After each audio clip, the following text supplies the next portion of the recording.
우리 이달에 말씀하겠습니다.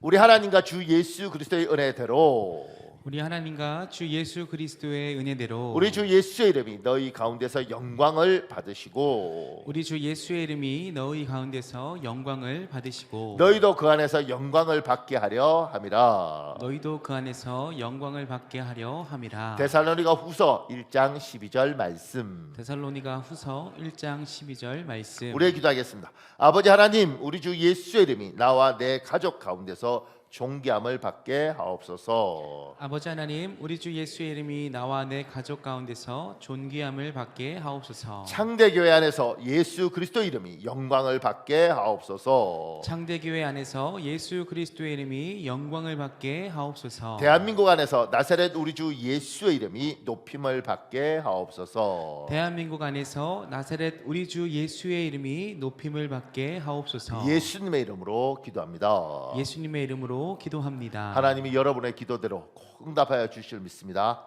아멘. 아멘. 고맙습니다. 오늘 말씀을 이렇게 시작했습니다. 우리는 비록 우리의 몸은 죽지만 우리의 영혼은 천국에 들어간다는 것을 믿는 사람들입니다. 우리는 창조주 하나님이 있다는 것을 믿는 사람들입니다. 2000년 전 베들레헴에 아기 예수로 오신 예수님을 나의 하나님, 나의 주인님으로 믿는 사람들입니다. 이런 우리의 믿음은 사랑이나 소망처럼 비물질적입니다. 그래서 눈에 보이지 않습니다. 그 덕분에 나에게 믿음이 있는지 없는지 과학적으로 증명할 방법이 없습니다. 한국교회 교인 중 이런 우리의 믿음이 없음에도 매주 교회 예배에 참석하는 분이 많습니다. 자신은 하나님이 살아계신 것도 예수님을 나의 하나님이나 나의 주인님으로 믿지는 않지만 교회 가면 기분이 좋고 마음이 편해진다는 분이 있습니다. 교인 중 잘 아는 지인이 있어서 일주일에 한 번 만나서 식사하고 대화하는 사회생활이 좋아서 교회에 오시는 분도 있습니다. 주일 예배에 빠지면 왠지 일상에서 사고가 날 것 같고 찜찜해서 일주일에 한 번은 반드시 교회에 가서 추석 도장을 찍어야 정신건강에 좋다는 분도 있습니다. 이런 믿음을 가지고 교회에 오시는 교인이 생각보다 많습니다. 이런 믿음은 천국에 대한 확신도, 창조주 하나님의 존재 여부도, 개인적으로 예수님과 인격적인 관계 맺음도 없습니다. 이런 믿음을 가진 사람을 성경에서는 믿음이 없는 사람이라고 말합니다. 나는 믿음을 가진 사람입니다. 그렇다면 나에게 믿음 있음을 하나님과 사람들에게 어떻게 증명할 것인지를 오늘 살펴보겠습니다.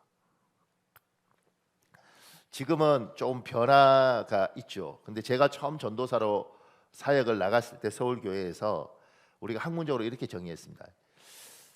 지금 이 교인들, 그때 교인들이 주일날 한 1,300명 정도 왔는데 이 1,300명 중에 정말 예수님은 나의 하나님, 내가 이 세상을 떠나면 천국에 우리는 들어갈 거다, 이런 믿음을 완전히 갖고 있는 사람은 한 30%밖에 안 될 것이다.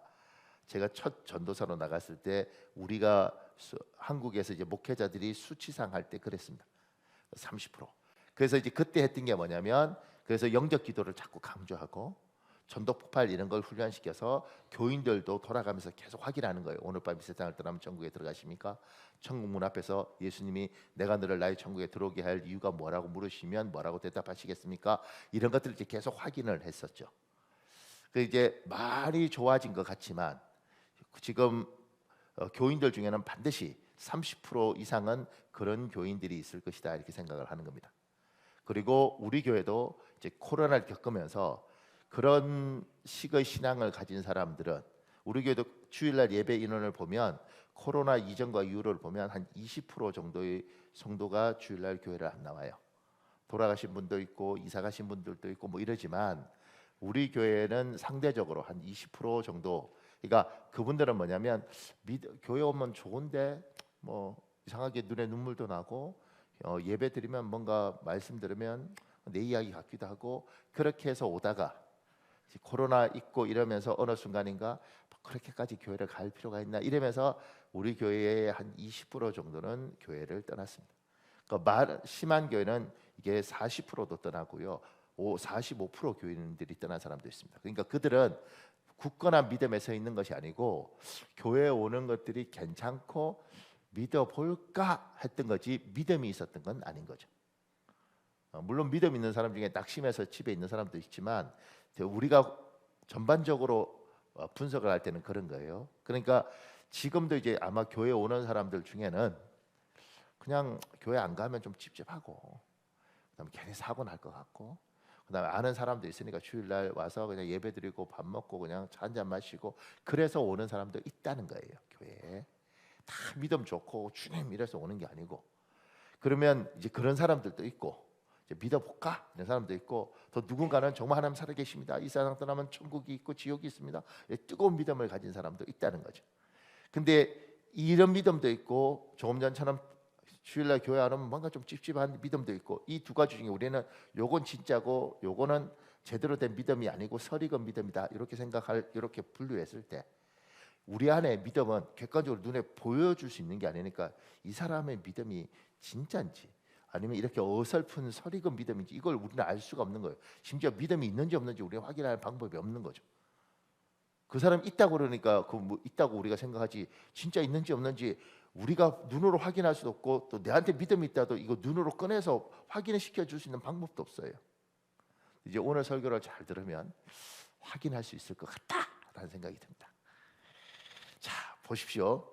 우리 마태복음 7장 16절 18절에 있습니다. 여러분 읽어볼래요? 시작. 그들의 열매로 그들을 알지니 가시나무에서 포도를 또는 엉겅퀴에서 무화과를 따겠느냐. 이와 같이 좋은 나무마다 아름다운 열매를 맺고 못된 나무가 나쁜 열매를 맺나니 좋은 나무가 나쁜 열매를 맺을 수 없고 못된 나무가 아름다운 열매를 맺을 수 없느니라. 나무는 열매를 통해 자신이 어떤 나무인지 증명합니다. 사회생활을 하다 보면 어떤 사람의 주장이 객관적 사실이 아니라 정말 주장뿐인 경우를 봅니다. 주장이 사실이 되려면 다른 사람이 그 주장을 지지해야 합니다. 아니면 눈에 보이는 객관적 증거가 있어야 합니다. 그래서 나무는 주장할 필요가 없습니다. 시간 낭비입니다. 열매로 보여주면 됩니다. 열매 맺으면 끝입니다. 아무리 사과나무라고 주장해도 감을 맺으면 감나무입니다. 열심히 밤나무라고 우겨도 포도를 맺으면 포도나무입니다. 나무에게 중요한 것은 주장이 아니라 열매입니다. 그 밑에요, 여기서 깨달아야 하는 영적 원리가 있습니다. 여러분과 저는 나무입니다. 우리가 그리스도인이라고 주장하는 것은 중요하지 않습니다.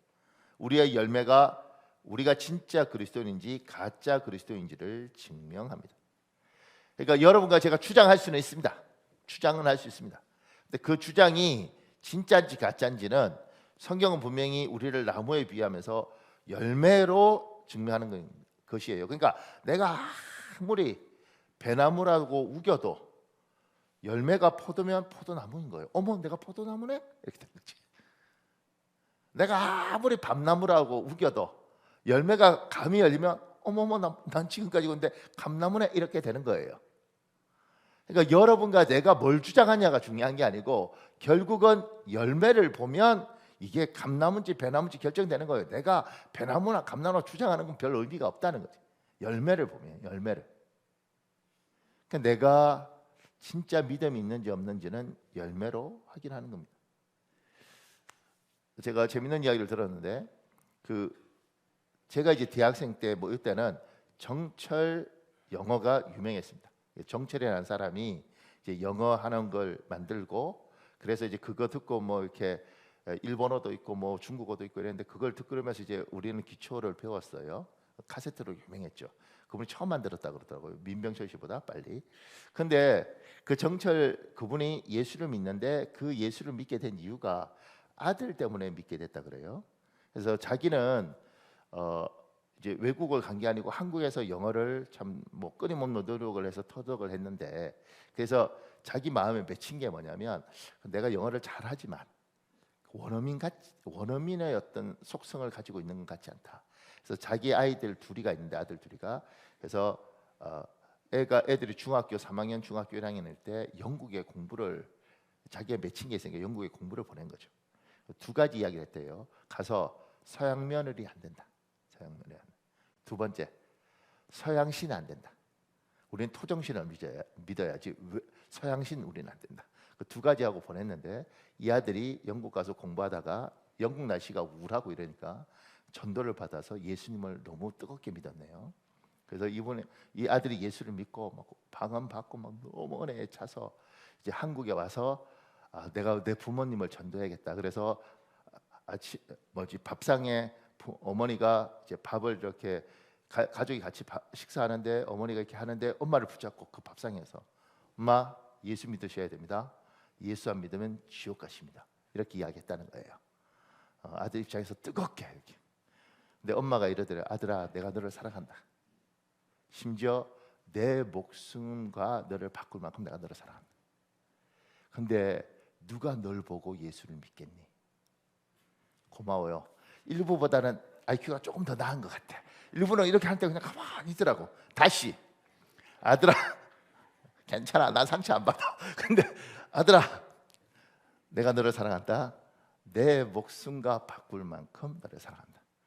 근데 누가 널 보고 예수를 믿겠니? 너같이 상태 안 좋은 아들을 보면서 뭐 이따구로 사는데 내가 너 보고 예수를 믿겠니? 이렇게. 그 아들이 그러더라고요. 자기 인생에서 들었던 욕 중에서 가장 끔찍한 욕이래. 학교 다니면서 뭐 그러잖아. 이 뭐 개 뭐 이런 거 할 텐데 그거 다 필요 없고 자기 인생에서 가장 끔찍한 욕이 그거였 엄마한테. 그래서 방에 들어가서 막 울었다 그래요.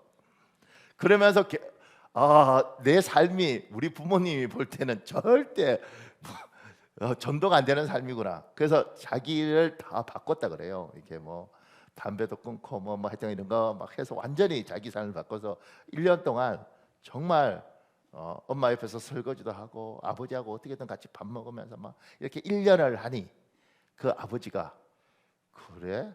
그럼 교회를 한번 가줄까? 이랬다는 거죠. 근데 그거 재밌습니다. 그 사람의 학원 강사로 굉장히 유명하잖아요. 그러니까 교회 처음 와서 이제 헌금 바구니 이렇게 쭉 도니까 교회 와서 이거 보고 이렇게 생각했는데 헌금 바구니가 이렇게 쭉 도니까 이랬대. 아하, 여기는 수강료를 이렇게 거두는구나.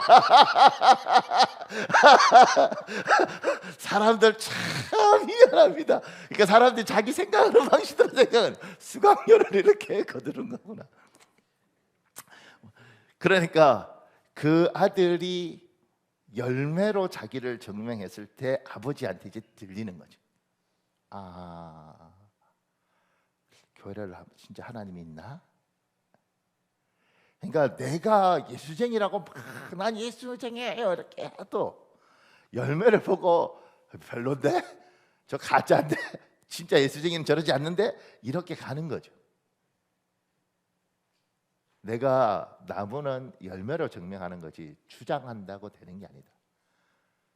내가 하나님 우리에게 나무로 비유했던 것이 네가 뭐라고 하든지 간에 그게 진짜일 거면 그 열매를 맺어야 됩니다. 사랑하는 여러분, 여러분과 저는 그리스도인입니다. 거기에 합당한 열매 맺으시기를 예수님 이름으로 축복합니다. 그러면 그 열매 때문에 또 다른 열매가 맺힙니다. 나는 진짜 제대로 된 그리스도인이 맞는가? 그 밑에요. 나는 예수님을 나의 하나님 나의 주님이라고 믿습니다. 그런데 예수님이 그것은 너희 일반적인 주장이다, 너희 착각이다라고 말씀하는 경우가 성경에 나옵니다. 우리 마태복음 7장 21절에서 23절에 있는데 여러분 읽어볼래요? 시작. 나더러 주여 주여 하는 자마다 다 천국에 들어갈 것이 아니요 다만 하늘에 계신 내 아버지의 뜻대로 행하는 자라야 들어가리라. 그날에 많은 사람이 나더러 이르되 주여 주여 우리가 주의 이름으로 선지자 노릇하며 주의 이름으로 귀신을 쫓아내며 주의 이름으로 많은 권능을 행하지 아니하였나이까 하리니 그때 내가 그들에게 밝히 말하되 내가 너희를 도무지 알지 못하니 불법을 행하는 자들아 내게서 떠나가라 하리라. 그 밑에요. 내가 누군가의 친구라고 주장할 수 있습니다. 그러려면 그 친구가 나를 친구로 인정해야 진짜 친구입니다. 내가 누군가의 제자라고 우길 수 있습니다. 그러려면 그 스승이 나를 제자로 인정해야 진짜 제자입니다. 그렇게 되지 않으면 한 사람의 착각이든 거짓 불응이든 일방적 주장일 뿐입니다. 여기서 깨달아야 하는 영적 원리가 있습니다. 내가 예수님이 나의 하나님, 나의 주인님이라고 주장할 수 있습니다. 이것이 사실이 되려면 예수님이 나를 예수님의 사람으로 인정해야 합니다. 공부해 보면 재밌는 게 있어요. 공부해 보면 재밌는 게 뭐냐면 특히 박사나 이런 건 이제 교수를 잘 만나야 되고 이 밑에서 논문 쓰면 제자라고 이야기하죠. 보통은. 그런데 이를테면 이렇게 공부하면 제자라고 이야기하는데 어디 가서 제가 이분을 이분을 멘토로 해서 박사 논문을 썼죠. 그분이 제 스승입니다. 이렇게 주장하는 사람들이 있습니다. 그러니까 이제 그 제가 나온 학교 같은 경우는 로버트 클린턴이라는 굉장한 학자가 있는데 그 학자 밑에 이런 제자들이 있습니다. 그리고 찰스 크래프트라는 분 밑에 이런 제자들이 있고 피터 와그너는 분, 뭐 이런 분들이 있어요. 그러니까 신학적으로는 이제 이거 굉장히 많은 사람들이 아는데 이게 주장을 하는데 제가 이렇게 놀란 건 뭐냐면 이분이 밑에서 박사학위 논문을 썼고 자기는 스승이라고 막 주장하는데 그런데 이분이 볼 때는 그래 한국인이 와서 열심히 해서 내가 이렇게 해주긴 했는데 별로 제자라고 생각 안 하는 것 같아. 왜냐하면 제가 그 밑에서 이렇게 스승으로 모셨는데 여기는 집에 가서 밥도 같이 먹고 그 다음에 나중에 아플 때는 아픈 이야기도 하고 요렇게 하고 요분은 학교에서 만나서 일로만 이렇게 하더라고요. 그러니까 나중에 이제 이분한테 들으니까 그거는 치매 걸리고 뭐 이런 거 다 이야기하면서 아 그래요? 그런 일도 있었어요? 아 예 이러는데 이분은 다른 건 몰라요. 그죠? 그러니까 제가 이렇게 보면서 내가 스승이라고 주장할 수 있지 그리고 내가 막 그럴 수 있지만 여기가 그래 네가 진짜 내 제자다 이래야 정말 제자가 되는구나. 여러분과 제가 주여 주님이 나의 하나님입니다. 그리고 지금 마태복음처럼 주여 주여 주여 이렇게 했는데 주님이 네가 내 제자였어? 야 나 몰랐는데 난 너 잘 몰라 이렇게 될 수도 있다는 거죠. 근데 때로는 우리들 중에 누군가가 하나님 나 예수쟁이라고 부르지 마. 나는 진짜 기도도 못하고 나는 성경도 안 읽고 나는 정말 인생 살기가 너무 힘들어서 그런데 예수께서 얘야 너는 내 백성 맞아. 왜 그러세요? 저는 정말 하나님 믿고 섬기지만 제가 인생이 아니야. 네가 내 백성 맞아. 네가 살아가는 그 모습들을 보면 완벽하진 않지만 네가 애쓰는 그 모습을 보면 너 내 백성 맞죠. 부족하지. 그리고 아쉬운 것도 많지. 근데 얘야 너 내 백성 맞죠. 그럼 내 백성인 거예요. 우리는 막 주장하는데 주님 너 몰라 얘. 너 몰라. 얘 왜 자꾸 그러지? 이러면 망한 인생인 거죠. 사랑하는 여러분, 여러분과 제가 예수를 믿으면 예수 그리스도의 사람으로서 우리가 합당한 열매를 맺으려고 몸부림치면 완벽하진 않죠. 근데 우리 주께서 사람들이 저거 예수쟁이 맞아? 진짜야? 아니야? 그리고 우리도 헷갈릴 때 주님께서 너 내 제자 맞아? 내 백성 맞아? 여러분 얘가 부족하고 아쉬운 게 많아도 내가 얘를 위해서 십자가 달린 건 맞아요.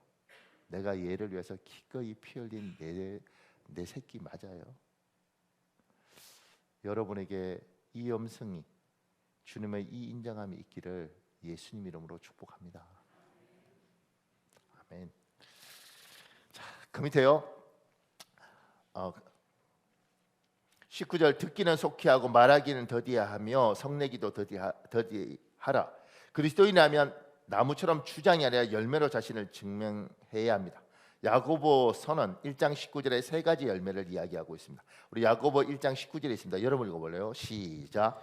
내 사랑하는 형제들아 너희가 알지니 사람마다 듣기는 속히 하고 말하기는 더디하며 성내기도 더디하라. 여러분 내가 예수 그리스도의 사람이라면 열매가 있어야 되는데 그 열매를 야고보는 세 가지를 이야기하는 거예요. 이걸 맺어야지 진짜 하나님 백성이야. 정말 그리스도인이야. 예수쟁이 맞아.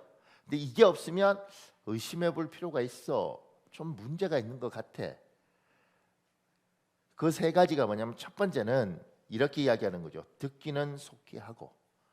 이게 뭔가 빨리 들으라는 이야기인가? 빨리빨리 말해. 빨리빨리 이런 뜻인가? 그 밑에요. 빨리빨리 들으라는 의미가 아닙니다. 다른 사람 이야기를 열심히 집중하여 잘 들으라는 것입니다. 경청입니다. 경청은 큰 능력입니다.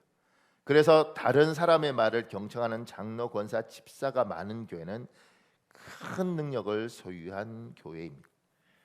사랑하는 여러분, 여러분과 제가 하나님의 백성이라면 야고보가 이야기하고 야고보 사도가 이야기하는 거예요. 세 가지가 반드시 열매를 맺어야지 너희가 진짜 하나님의 사람이라고 말할 수 있어. 근데 첫 번째는 사람 말을 집중해서 끝까지 잘 들어주는 거야. 세상 사람들 잘 안 그러는데 너희는 그래야 돼. 근데 가만 생각해 보면요, 교회에 특히 우리는 믿음이 있지만 믿음 없어서 교회 오는 사람들은 다 지치고 힘든 사람들입니다. 근데 자기 이야기를 잘 안 하고 싶어 하는 것 같지만 어느 순간 보면 자기 이야기가 맺힌 게 있는 사람들이 여기 와요. 그 이야기를 끝까지 집중해서 잘 들어주면 그 사람이 삽니다. 그 사람이 살아요. 그러니까 사람은 누구나 미칠 것 같으면 여기를 입으로 이렇게 토해내야 살더라는 거죠. 이게 사람이에요, 이게. 근데 이게 사람인데 이걸 막 해야 되는데 여자들 같은 경우에는 처음에 남편한테 하죠. 막 힘들 때 남편한테 막 이야기를 이렇게 하죠. 그럼 남편은 이걸 잘 끝까지 들어주고 그래 그러면 사랑이 깊어지는 거예요. 근데 보통 남자들은 이렇게 감정적으로 그 감정을 받아주는 걸 굉장히 힘들어하거든요. 그래서 막 이야기하면 감정을 받아주는 게 아니라 해답을 자꾸 주려고 그래요. 그래서 뭘 하면 아유 그건 이렇게 해야지 이렇게 하니까 지금 여기는 들어달라는 것이지 답을 달라는 게 아니거든요. 그래서 쭉 할 때 잘 들어주고 그렇구나 당신 많이 힘들었네 아이고 그래 여보 애썼네 그러면 끝이에요. 남자들이 이게 잘 안 되더라고. 이렇게 말하는 나도 어느 날 우리 사모님 뭐라고 그러는데 그러더라고. 당신이 이렇게 하니까 그러지. 그러면서 내가 미쳤네 내가. 큰일 나 잘못하면 끌려가서 맞겠는데. 근데 자꾸 이렇게 답을 주려고 그래. 근데 이 특히 아내들은 그걸 감정적으로 받아들이고 정서적으로 받아들이기 때문에 이걸 쭉 이야기를 하면 끝까지 잘 들어주고 아이고 우리 마누라 고생 많이 하네. 그러면 끝이에요. 요러기 위해서 30분이든 1시간이든 또는 이렇게 들어줘야지. 근데 보통은 쫙 여자가 이야기하면 남자는 이렇게 하지. 관계가 안 되지. 또 이렇게 쫙 하면 그 핵심이 뭐야 핵심이 이렇게 이야기하는 그런 사람도 있습니다. 이게 안 되는 거예요 이렇게. 근데 쫙 들어주면 사는 겁니다. 근데 그것처럼 성도들도 교회에 왔을 때 교회에서 성도들은 교회 오면 장로님은 굉장히 높고 잘 모르는 사람도 있지만 권사님은 어른이라고 생각해요. 근데 이분들이 잘 들어주면 아 그렇군요. 아 그래요. 그렇군요. 야 그렇네요. 그리고 들어주면 위로가 받습니다. 그리고 따뜻하다고 생각합니다. 근데 이제 이게 잘 안 되는 분들 있죠. 뭘 하면 아 지금 벌써 몇 번째예요 그거. 이렇게 가는 사람도 있습니다. 그러니까 승격사 목사님도 그런 분들이 있다니까요. 그래서 제가 아는 굉장히 유명한 목사님인데 신방을 갔는데 성도가 무슨 말을 하면 이분은 5분 안에 핵심이 안 드러나면 자꾸 딴짓을 한대요 이렇게. 사모님 막 미친. 우리 목사님은 성도가 뭐 하는데 그래서 결국은 목사님이 못 참고 그러는데 핵심이 뭡니까? 딱 이렇게 한다는 거지. 그러니까 그분의 성정이 그런 거죠. 근데 교회가 여러분과 제가 해답 줄 수 있는 게 많지 않잖아요. 제가 인생 살아보니까 해답 줄 수 있는 게 많지 않더라고. 하면 잘 들으면 그러니까 교회에 중직이 된 사람은 듣는 게 내 숙명이구나. 잘 들으면요 따뜻한 교회입니다. 근데 이게 쉽지 않아요. 그리고 죄송한 이야기인데 나이가 많아지면 많아질수록 듣는 게 더 쉽지 않아요. 왜냐하면 우리가 너무 지식이 많아. 그러니까 딱 보니까 알겠어. 탁탁탁. 중요한 건 내가 해답을 주는 게 아니고 들어주는 거거든요. 그러니까 모를 때는 저도 이렇게 철이 없고 모를 때는 듣게 되더라고. 모르니까 그래요? 그러네. 이렇게 듣는데 나이가 들고 경험이 많아지고 지식이 많아지면 딱 하면 그 이야기네. 뭔 그 이야기를 그렇게 하나? 그리고 막 자르고 들어가고 싶어요. 그러면 안 된다는 거지. 그러면 들어줘라. 교회의 중직은 듣는 게 사명이라고 생각하고 들어줘라. 아무도 아멘을 안 해도 들어줘라. 근데 분명한 건 여러분 복이 있어요. 왜냐하면 내 이야기 다 들어줘라. 1시간 내내 듣잖아. 그러니까 여러분 복이 있어요. 근데 들어줘라. 그러면 산다. 자식 이야기도 부모가 쭉 그래 그렇구나 그렇게 들어주면 부모 자식 관계도 굉장히 좋아집니다. 듣냐고요. 특히 내 가까울수록 안 듣습니다. 들어줘라. 그래서 경청하는 사람은 다른 사람의 말을 중간중간에 끊지 않습니다. 끝까지 열심히 집중해서 잘 듣습니다. 그러나 어리석은 사람은 경청하지 못합니다. 그래서 상대방의 수모를 당합니다. 잠언 18장 13절 여러분 읽어볼래요? 시작. 다 들어보지도 않고 대답하는 것은 수모를 받기에 알맞은 어리석은 것이다. 그러니 다 끝까지 다 듣지 않고 자꾸 대답하면 수모를 당합니다. 어리석은 사람이 되는 겁니다. 내가 다 경험했는데 그래서 꼰대 소리 듣는 거예요. 왜냐하면 우리는 다 한다고 생각하고 경험이 많으니까. 그러지만 그 사람하고 관계 설정도 안 되니까 자꾸 설명하는데 그때하고 지금하고 다르잖아요 이러고 막 하니까 다 듣는 거 쉽지 않습니다. 근데 다 들어주는 사람은 굉장한 사람이죠. 근데 그럼 그러죠. 왜 목사님 우리는 다 들어야 됩니까? 그 밑에요. 다른 사람의 말을 외면하지 않고 끝까지 열심히 집중해서 잘 들어주는 사람은 하나님의 성품을 가진 사람입니다. 우리 하나님이 잘 들으시는 분입니다. 자신이 창조한 피조물의 작은 신음 탄식에도 귀를 기울이십니다. 다윗 왕은 이 사실을 알고 시편 5편을 이렇게 고백합니다. 하나님 귀를 지으셔서 들어요. 그리고 시편 5편 1절 2절 세 번역 있습니다. 여러분 읽어볼래요? 시작. 주님, 나의 기도에 귀를 기울여 주십시오. 나의 신음 소리를 들어 주십시오. 나의 탄식 소리를 귀담아 들어 주십시오. 나의 임금님, 나의 하나님, 내가 주님께 기도드립니다. 우리 주만 바라볼지라의 요 가사가 있잖아요. 나의 작은 신음에도 응답하시니. 그러니까 신음이라는 게 그거잖아요. 저기서 조용한 데서 막 시끄럽게 소리 나는 거 혼자 이렇게 앓는 이 신음 소리도 주님은 이렇게 귀 기울여서 듣는 거죠. 이게 여러분과 저희 창조주 하나님의 성품이고 그분이 자기의 모습을 따라 우리를 만드셨고 그러니까 우리가 들어줘야 되는 거지. 그러니까 들어준다고 해결해 줄 수 있는 건 아닌 게 많더라고요. 성도들이 저한테 와서 직업 문제고 뭐고 다 했는데 내가 줄 수 있는 게 없어요. 그런데 들어주는 거. 근데 저도 이제 목사들한테도 이게 우리가 그런 걸 가르치거든요. 목사들도 목회 받아야 된다 이래요. 그러면 이런 말을 뭐 이렇게 그래요. 목사들도 힘들면 목사들한테 도움을 받아야 돼. 그래서 너무 어려울 때 다른 목사님들 목사님 좀 만나요. 그래서 목사님 우리 교회 이럴 때 그걸 그래요 목사님 목회가 다 그렇지. 그리고 이게 쫙 받아주는 사람이 있으면 목사도 살아요. 근데 많은 목사들이 하나님 앞에 이야기한다 그러지만 뭔가 기도를 해도 답답하니까 자기 혼자 이렇게 견디다가 어느 날 푹 하고 무너지는 겁니다. 그래서 목사들끼리 모여서 그래서 목사의 조직이 있는 거거든요. 그러면 선배들한테 근데 우리가 이걸 행정 조직으로 만들어서 가슴이 아픈데 이야기하면 그렇구나 목사님 그렇구나 그렇구나 그래도 목사님 참 대단해 진짜 해내 정말 대단하네 목사님 우리가 기도할게 그리고 언제든지 전화해 그리고 다 받아주면 목사가 살아요. 그러니까 성도가 목사한테 이야기하고 목사는 또 선배 목사한테 이야기하고 이렇게 사는 거죠. 교회 새 신자는 기존 신자한테 말하고 기존 신자는 중직한테 이야기하고 이러면서 사는 겁니다. 그러니까 말 자르지 말아라. 끝까지 들어줘라. 들어주고 품어줘라. 그게 어른이다. 하나님의 사람은 하나님의 성품이 그러니 하나님의 사람은 그렇게 하나님답게 살아야 된다. 그러면 사람들이 알아요. 저분은 참 이야기를 잘 들어주셔. 저분하고 이야기하고 나면 다른 분들은 이야기하면 그만하고 빨리 뭐 이러는데 끝까지 들어주셔. 참 저분하고 있으면 좀 달라.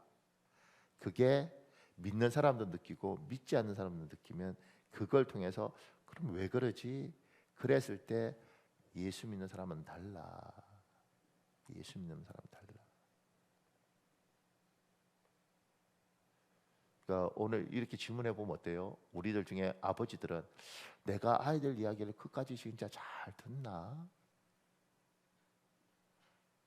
특히 남자 아버지들은 딸 이야기는 잘 들을 수 있지만 내가 우리 아들 이야기를 잘 듣나? 엄마들은 아들 이야기는 잘 들을 수 있지만 내가 딸 이야기는 잘 듣나? 이렇게 질문해 보면 굉장히 답이 나올 수 있을 거란 생각도 들어요. 심지어 남자들은 내가 우리 교회 다른 집사 이야기든 아니면 뭐 일하면서 만나는 다른 여자 이야기는 잘 듣는데 내가 내 마누라 이야기를 잘 듣나? 이게 질문해 보면 그거 목장 예배 같은 거 하면 우리 남편이 다른 집사 이야기를 막 저렇게 잘 들어주는데 왜 내가 말할 때는 맨날 성질 내지 이런 생각 들 수도 있습니다. 목장 예배 안 가서 잘 모르겠는데 사람은 남한테는 그렇게 잘하더라고. 근데 나한테 가장 소중한 건 내 아내고 내 남편 아니겠어요? 그러니까 이 사람 이야기를 끝까지 잘 들어주는 거. 뻔한 이야기고 다 아는 이야기인데도 들어주는 거 그거 엄청난 능력입니다. 엄청난 능력이에요. 아니 영어 잘하는 것만 능력인가? 그것도 엄청난 능력이에요. 이 능력이 여러분과 저에게 이 열매가 여러분과 저에게 풍성하시길 예수님 이름으로 축복합니다. 그 밑에요. 말하기를 더디하며 천천히 말하는 의미가 아닙니다. 더디한다는 게 하나님은 세상을 말씀으로 창조합니다. 말씀에 창조 능력이 있습니다. 하나님의 형상으로 사람을 만드셨습니다. 그래서 사람의 말에 창조 능력이 있습니다. 말의 창조 능력을 신중하게 잘 사용하라는 의미입니다. 사람은 남의 말 듣기보다 자기 말 하고 싶어 합니다. 인간 본성입니다. 그래서 말하는 것은 문제가 아닙니다. 말 많은 것도 문제가 아닙니다. 중요한 것은 어떤 말을 어떻게 했느냐입니다. 하나님 앞에 심판받는 날에 해명해야 합니다. 우리 마태복음 12장 36절에서 37절 현대인의 성경에 있습니다. 여러분 읽어볼래요? 시작. 진정으로 말한다. 심판날에는 너희가 내뱉은 터무니없는 말에 대해서 낱낱이 해명을 해야 할 것이다. 너희가 한 말에 따라서 너희는 옳은 사람으로 인정받기도 하고 죄인으로 판별받게도 될 것이다. 우리 이런 거 하잖아요. 그런 분들이 있더라고요. 목사님, 우리 집안 남자들은요, 또 내 남편은요 말이 없어요. 이 집안은 정말 말이 없는 사람들이에요. 그래서 하루 종일 한마디도 안 해요. 근데 재밌는 게 있습니다. 근데 그 사람도 자기 마음에 맞는 사람하고 하면 밤새 이야기합니다. 아유, 여자는 그래도 곰보다 여운데 우리 마누라는 곰이에요. 아주 그냥 한마디도 안 해요. 그래도요 자기 동기 잘 만나서 하면 밤새 수다 뜹니다. 그럼 왜 말을 안 하는가? 말하기 싫은 거지 이 사람은. 사람은요 기본적으로 욕구가 내 안에 뭐가 들어오면 나가야 되는 게 있어요. 이게 인간입니다. 그러니까 들어오면 나가고, 그러니까 인풋이 있으면 아웃풋이 있는 게 인간이에요. 이것만 있고 이거 없으면 병들어지게 돼 있습니다. 그래서 들어오면 하는 겁니다. 그래서 이 구조를 간단하게 볼 수 있는 게 여러분 고속도로 지나가다가 20중 추돌을 사고가 있는 걸 보고 쫙 지나가지 않습니까? 그럼 반드시 여러분이 도착한 그곳에서 누구 만나면 이 20중 추돌을 이야기합니다. 왜냐하면 너무 큰 게 들어왔기 때문에 안 뱉으면 내가 죽을 것 같아. 예. 사람은 그런 거예요. 들어오면 나가야 됩니다. 소화할 수 있는 양이 있는데 기본적으로. 그러니까 인간이 말을 하는 건 전혀 문제가 없습니다. 왜냐하면 그렇게 들었기 때문에 나가는데 이게 하나님이 창조한 원리인데, 그런데 우리가 알아야 될 건 우리가 무슨 말을 하든지 하나님 앞에서 결국 마지막 날에는 결산해야 한다. 내가 뱉은 모든 말들에 대해서 결산해야 된다. 그러니까 그래서 말을 더디하라는 건 이걸 알고 말을 하라는 거죠. 이걸 알고. 목사님 이걸 알고 어떻게 말을 해요? 그러니 답답한데 이걸 잘 써라. 어떻게 표현할 건지 어떻게 말할 건지 잘 써라. 그 밑에요. 말에 창조의 능력이 있다는 것은 파괴의 능력도 있다는 것입니다. 그리스도인은 사회의 불의에 대하여, 조직의 부패에 대하여, 기관의 잘못된 관례에 대하여 옳은 말, 바른 말, 정의로운 말을 해야 합니다. 그러나 일상에서 만나는 사람에게 옳은 말, 바른 말, 정의로운 말은 주위에 사람이 사라지게 합니다. 친구 관계도 가족 관계도 멀어지게 합니다. 옳은 말은 절제하십시오. 바른 말보다 좋은 말 하십시오. 정의로운 말보다 은혜로운 말 하십시오. 잠언 10장 18절 현대의 성경에 있습니다. 여러분 읽어볼래요? 시작. 칼로 찌르는 것처럼 뼈 아픈 말을 함부로 짓거려대는 사람도 있으나 지혜로운 자의 말은 아픈 상처를 어루만져 준다. 욥기 19장 2절도 있습니다. 여러분 읽어볼래요? 시작. 너희가 내 마음을 괴롭히며 말로 나를 짓부수기를 어느 때까지 하겠느냐. 이게 욥의 세 친구한테 욥이 참다 하는 말이 이거예요. 말로 나를 짓부시길. 다른 성경에는 너희가 나를 산산조각 내는구나 이래요. 그 밑에 이런 글이 있습니다. 목사님. 사람을 코너에 몰지 마십시오. 옳은 말을 함부로 하지 마십시오. 옳은 말은 멍청한 말보다 더 사람을 찌르고 아프게 합니다. 온유한 사람에게 못됐다고 하는 것은 괜찮습니다. 그것은 말이 되지 않기 때문에 그는 상처받지 않습니다. 그러나 못된 사람에게 못됐다고 하면 그는 상처받고 폭발합니다. 그는 할 말이 없기 때문입니다. 겸손한 사람에게 잘난 척한다고 말하는 것은 괜찮습니다. 그는 웃고 말기 때문입니다. 그러나 높아지기를 원하는 이에게 교만하다고 말하지 마십시오. 그는 전혀 변화되지 않으며 당신을 원수로 알 것입니다. 사람을 코너에 몰지 마십시오. 그것은 누구도 감당하지 못합니다. 당신도 그것을 감당할 수 없습니다. 부부싸움을 하더라도 상대를 공격하지 마십시오. 오직 자신의 부족함만을 나열하십시오. 정 화를 내고 싶으면 상대를 포용하지 못하는 자신의 옹졸함에 대하여 분노하십시오. 바르고 정확한 말, 그것은 사람을 죽입니다.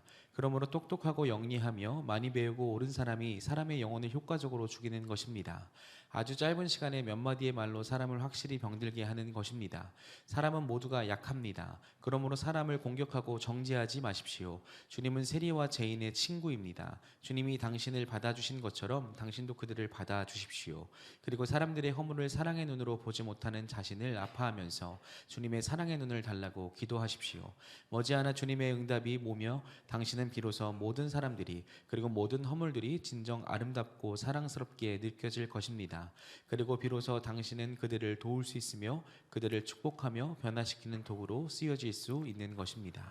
말을 더디하라는 것은 말에게 창조의 능력도 있고 파괴의 능력도 있다는 걸 알고 이걸 잘 쓰라는 겁니다. 그런데 여러분과 제가 착각하는 것 중에 하나는 우리가 어렸을 때 아이들을 훈계할 수는 있죠. 그런데 사람은요 조금만 자기 자신이 이제 나이가 들면 사람 말 안 듣습니다. 그래서 내가 이 말로 누군가를 가르치고 바꾸겠다는 건 굉장히 오만합니다. 짓눌려서 참을 수는 있죠. 보는 앞에서. 그런데 사람은 저는 목회자가 되고 우리가 설교하고 이러면 막 사람이 바뀔 거라는 것 때문에 젊은 날에는 야단을 치는 거예요. 성도들을. 야단치고 나무라고 우리가 어떻게 하나님 앞에서 우리가 어떤 은혜를 받는데 이러냐고 그러고 막 저도 울고 같이 울고 저는 다 바뀌는 줄 알았습니다. 성도도 안 바뀌고 나도 안 바뀐 거예요. 그래서 어느 날 하나님께서 사람은 하나님이 바꾸는 거다. 그럼 저거 하나님 저는 뭐 하는 겁니까? 너는 너의 일을 하면 내가 나의 일을 할 거야. 사람은 언제 바뀌느냐? 어느 날 이렇게 말씀을 전하고 그 말이 그게 그거구나. 이 말이었구나. 내가 이걸 그렇게 했을 때 사람이 바뀌는 거예요. 그러니까 서양에서 착각하는 건 보세요. 첫째, 둘째, 셋째, 넷째, 다섯째 이래야 됩니다. 안 바뀌는 거예요. 정보만 들어오면 정보만. 사람은요. 진짜 고맙네. 내가 참 내가 왜 그랬을까? 그랬을 때 사람이 바뀌는 거예요. 그러니까 우리가 착각하는 건 논리적으로 자꾸 뭐 야단치고 구박하고 지적하고 안 바뀝니다. 어렸을 때 유치원 때 뭐 5살 때 이때 가르쳐야죠. 근데요 중학교 고등학교 가르쳐서 애들 변하는 거 다 착각입니다. 저는 어느 순간인가 안 믿게 되더라고요. 내가 말한다고 사람이 바뀐다고 믿는 것 자체에 교만하다. 그러니까 목사님들도 강대상에서 막 야단치고 뭐 회개하라고 이러는데 사람 그런다고 바뀌는 게 아니다. 그러면 어떻게 해요? 그래서 정죄하고 야단치고 구박하고 이딴 말 하지 말라고 이야기하는 거예요.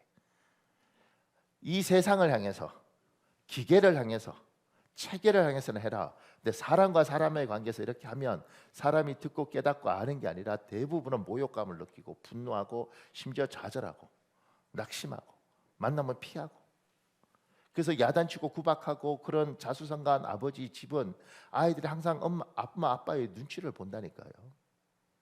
왜냐하면 자기 아버지만큼 자기 엄마만큼 자기가 살 수가 없어.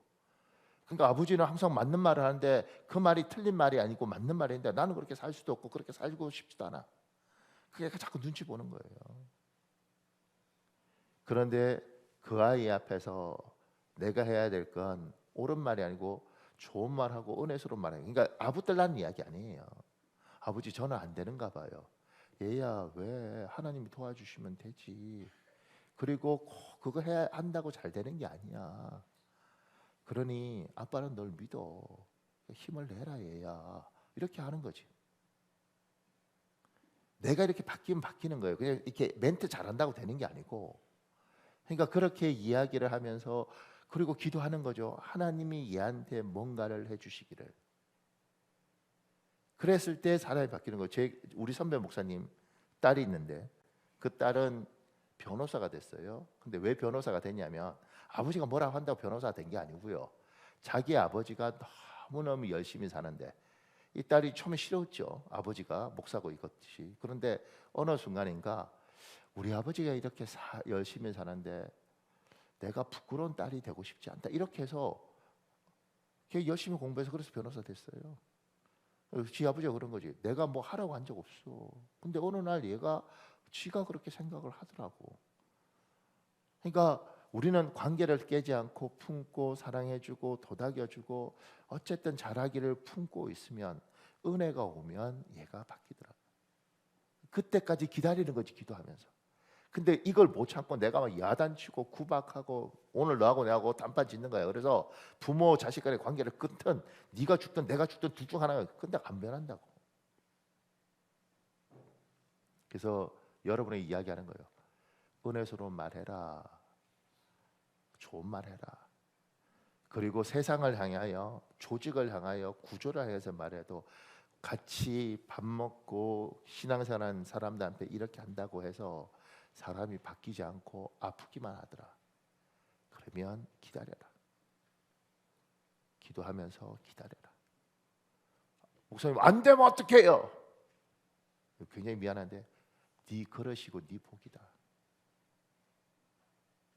그런데 하나님이 너를 불쌍히 여기면 바꿔준다.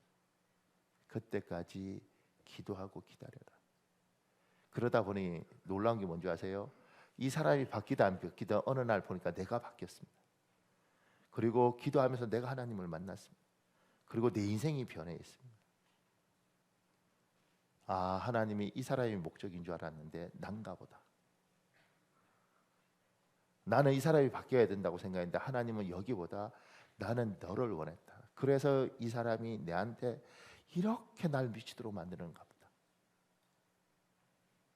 그래서 어떤 분이 그래요.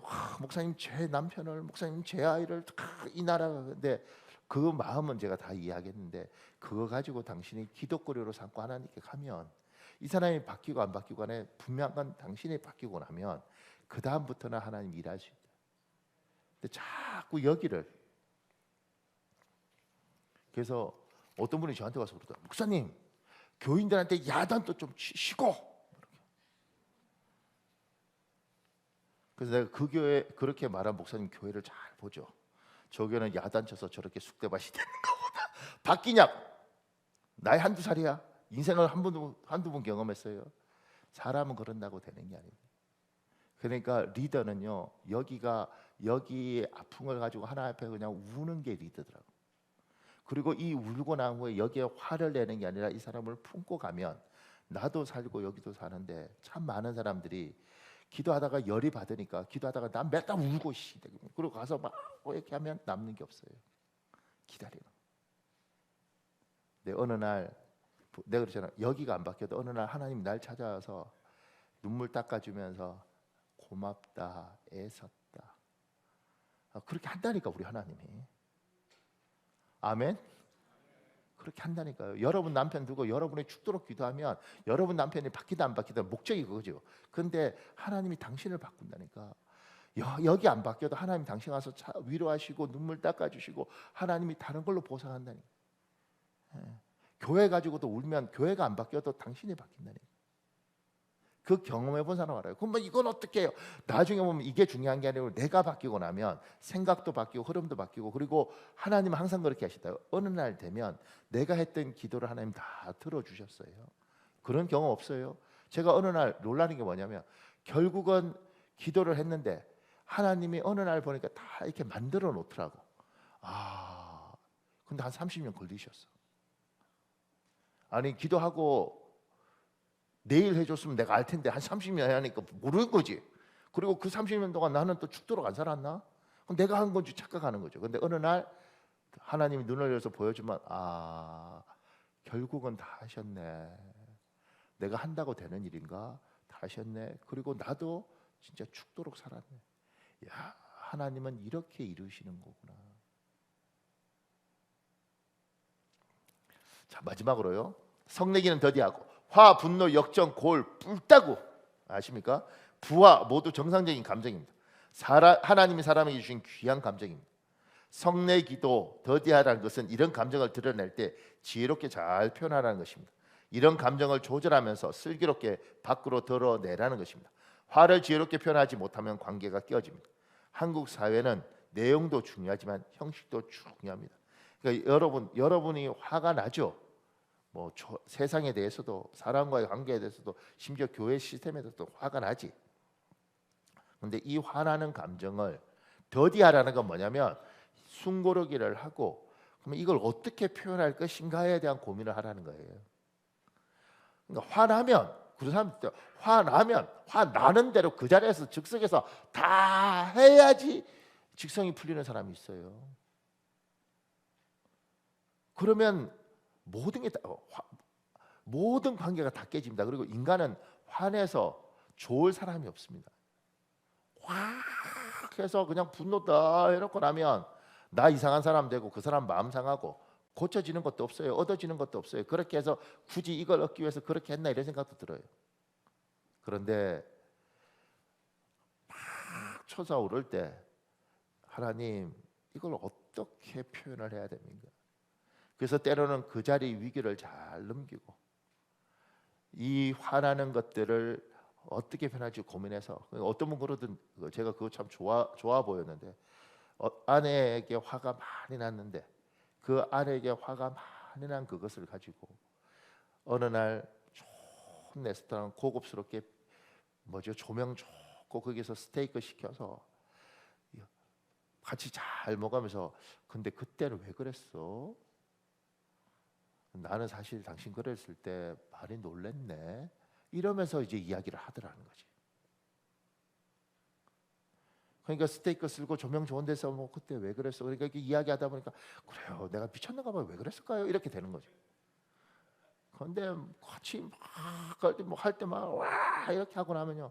사람에 대한 실망, 이런 게 다 있나 이런 생각에서 정이 다 떨어지는 겁니다. 그런데 그렇게 잘 표현하면 두고 참 이 사람이 괜찮은 사람이네. 누가 뭐라고 하면 참 우리 남편이 참 지혜로워. 우리 엄마가 참 사람이, 나는 그때는 모르는데 시간 두고 남은 날수록 우리 엄마가 참 지혜로운 사람이네요. 이렇게 가는 거예요. 근데 기본적으로 사람 화가 나는데 참을 수가 있나? 어쨌든 끌어오는 거 표현하고 나면 그러면 너무 많은 걸 잃어버린 거죠. 그래서 어떤 사람은 화가 많이 나면 그거 가지고 그때 표현 안 하고 얼굴에 다 드러나죠. 그럼에도 불구하고 그 시간을 잘 피해서 나중에 편지를 쫙 쓰더라고요. 이렇게 편지를 쫙 써서 그것도 예쁘게, 그러니까 그 문장 다 고치고 그래서 이렇게 편지를 보내더라고. 나중에 읽어 보니까 속 많이 상했겠네. 그런데 참 지혜로웠네 이 사람이. 그러니까 화를 낸 이 사람이 존경스럽고 귀해 보이는 거죠. 근데 그런 사람이지 않습니까? 여자든 남자든 엄마든 아버지든 화가 나면 길게 이렇게 해갖고 내용은 뭔지 모르겠는데 이 사람 건드리면 안 될 것 같다 이런 사람들 못 봤군요. 저러다 넘어가겠어 이렇게 건드리면 안 되겠어. 그러고 나니까 존경하고 싶지도 않고 정도 안 생기고 그냥 저 사람하고 같이 하고 싶지가 않아. 그런 거 안 겪어보셨습니까? 그냥 인간이 싫어 인간이. 그러니까 내 아버지를 내 내 자식이 내 아버지를 내 어머니를 보면서 진짜 우리 엄마 집은 진짜 너무 싫다 이렇게 만들면 안 된다는 거지. 이야기가 끝나고 나면 돌아보면 시간이 지나면 지날수록 참 우리 아버지 참 귀한 사람이네.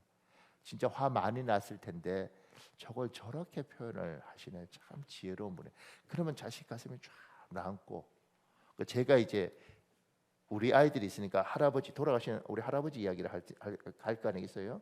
아니면 저희는 이제 장인 장모도 다 돌아가셨으니 외할머니든 외할아버지든 이야기를 애들한테 해줄 거 아니에요. 그러니까 좋은 걸 가지면 손주들한테 좋은 이야기를 해줄 수 있더라고. 그러면 집안 자체가 이렇게 품격이 쫙 높아가는 겁니다. 근데 저는 저 외가가 저는 양반집이고 뭐 이래서 나는 어렸을 때부터 참 좋아했단 말이에요. 근데 우리 외삼촌들이 우리 외할아버지, 저는 외할아버지가 과거 시험 봐서 초시가 되고 뭐 이렇게 저는 그렇게 들었단 말이에요. 우리 어머니는 잘 모르더라고. 근데 나는 그걸 어떻게 알았어? 그거 내 들었어. 근데 그래서 나는 늘 외할아버지를 존경했는데 어느 날 외삼촌들이 자기들끼리 이야기하면서 아버님 자전거 타고 오다가 술 취해서 또랑에 빠졌는데, 그때 이후에 존경하던 외할아버지가 그냥 또랑에 빠질 것만 생각하는 거예요. 그러니까 그 이야기를 들으면서 내가 들으니까 왜 우리 외삼촌들은 그런 이야기를 해갖고 내 마음에 그냥 늘 우리는 뭐 친가는 족보를 어디서 사왔는지 모르지만 외가는 양반이야, 뼈다구가 있어 이러고 살았는데 그냥 또랑.